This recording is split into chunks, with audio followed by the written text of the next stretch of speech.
தென் மாவட்டத்துல 15 தொகுதிகளை பாரதிய ஜனதா கட்சி மேலிடம் தேர்வு செஞ்சு வச்சிருக்காங்க. அந்த தொகுதிகளுக்கான வேட்பாளர் பட்டியலையும் பாஜக முடிவு செஞ்சிருக்கு. இது பற்றி ஜெம் தொலைக்காட்சி வழங்கும் சிறப்பு செய்தி தொகுப்பை தற்பொழுது பார்க்கலாம்.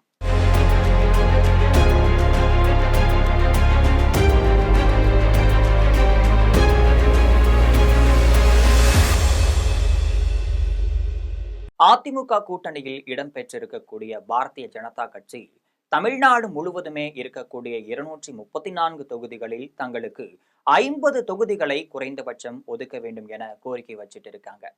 டெல்லி பாஜக மேலிடத்துல நிர்வாகியான உள்துறை அமைச்சர் அமித்ஷா இது குறித்து எடப்பாடி பழனிசாமியிடம் பேசிட்டு வராரு.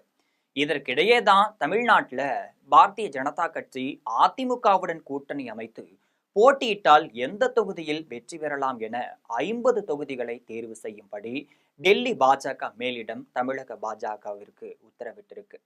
அதன்படிதான் தமிழக பாஜக ஆய்வுக்குழு ஒன்று தமிழ்நாடு முழுவதும் ஆய்வு செஞ்சு 50 தொகுதிகளை தேர்வு செஞ்சு வச்சிருக்காங்க.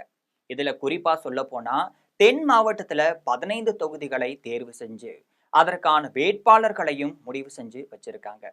பாரதிய ஜனதா கட்சியின் உயர்மட்ட குழுவினர் கடந்த 2024ஆம் ஆண்டு நடைபெற்ற நாடாளுமன்ற தேர்தலில் எந்த சட்டமன்ற தொகுதிகளில் பாரதிய ஜனதா கட்சிக்கு அதிகமான வாக்குகள் விழுந்திருக்கின்றனர் என்பதை கணக்கெடுத்து அதற்கு தகுந்தபடிதான் ஒரு பட்டியலை தேர்வு செஞ்சு வச்சிருக்காங்க. இதன்படி தென் மாவட்டங்கள்ல இருக்கக்கூடிய 58 தொகுதிகள்ல 15 தொகுதிகள் தேர்வு குழுவால் தேர்வு செய்யப்பட்டிருக்கு. இதற்கிடையே தான் கடந்த தேர்தலில் தென் மாவட்டங்களில் மொத்தம் இருக்கக்கூடிய 58 தொகுதிகள்ல 18 தொகுதிகள்ல மட்டுமே அதிமுக கூட்டணி வெற்றி பெற்றிருந்துச்சு. இதற்கு காரணம் என்ன என்பது குறித்து பாரதிய ஜனதா கட்சி உயர்மட்ட குழுவுல ஆலோசனையும் நடத்தியிருந்தாங்க. இதற்கு காரணமா முக்குளத்தோர் அதிருப்தி, OPS தினகரன் உள்ளிட்ட விவகாரங்கள் ஆகியவை அதிமுகவிற்கு பின்னடைவாகவே பார்க்கப்படுது. அந்த வகையில தான் தென் மாவட்டங்களில் போட்டியிட தற்பொழுது அதிமுக தயக்கம் காட்டுவதாகவும் சொல்லப்படுது. எனவே தென் மாவட்டங்களில் தங்களுக்கு கூடுதல் தொகுதிகளை ஒதுக்கும்படி கோரிக்கை வைத்திருப்பதற்கும் திட்டமிட்டிருக்காங்க. இதன்படி சென்னை மாவட்டத்துல 3 தொகுதிகள் தவிர கன்னியாகுமரி, திருநெல்வேலி, மதுரை, சிவகாசி, கோவை உள்ளிட்ட மாவட்டங்கள்ல தலா 2 தொகுதிகளும், மற்ற மாவட்டங்கள்ல தலா 1 தொகுதியும் பாஜக தேர்வு செஞ்சு வச்சிருக்காங்க. ஒரு தொகுதிக்கு 2 பேர் வீதம் பெரும்பாலான தொகுதிகளுக்கு வேட்பாளர்களுக்கும் தேர்வு செய்யப்பட்டு விட்டதாக சொல்கின்றார்கள்.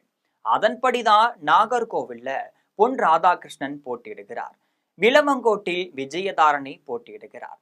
நாங்குநெறியில தமிழிசை சவுந்தரராஜன் போட்டியிடுகிறார். முன்னதாக தென்காசியில் போட்டியிடுவதாக இருந்த சரத்குமார் தற்பொழுது திருச்செந்தூருக்கு தேர்வாகி இருக்காரு. இதே போல திருநெல்வேலியில் போட்டியிட முடிவு செய்யப்பட்டிருந்த நயினார் நாகேந்திரன் அவர்கள் திருநெல்வேலியில போட்டியிடுகிறாரு. சென்னை தி நகரில் வினோத் பி செல்வம் போட்டியிடுகிறாரு.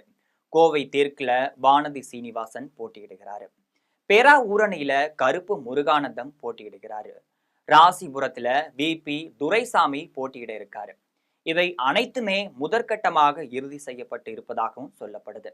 அதிமுக தரப்புல 50 தொகுதிகள் ஒதுக்கி தராவிட்டாலும் அதற்குள்ளாக எந்த தொகுதிகளில் போட்டியிடலாம் என்பது குறித்து இறுதி முடிவுகள் எடுக்கப்பட்டிருக்கு. இதே போன்ற அரசியல் பின்னணி செய்திகளை அறிந்து கொள்ள ஜெம் தொலைக்காட்சியுடன் எப்பொழுதும் இணைப்பில் இருங்க.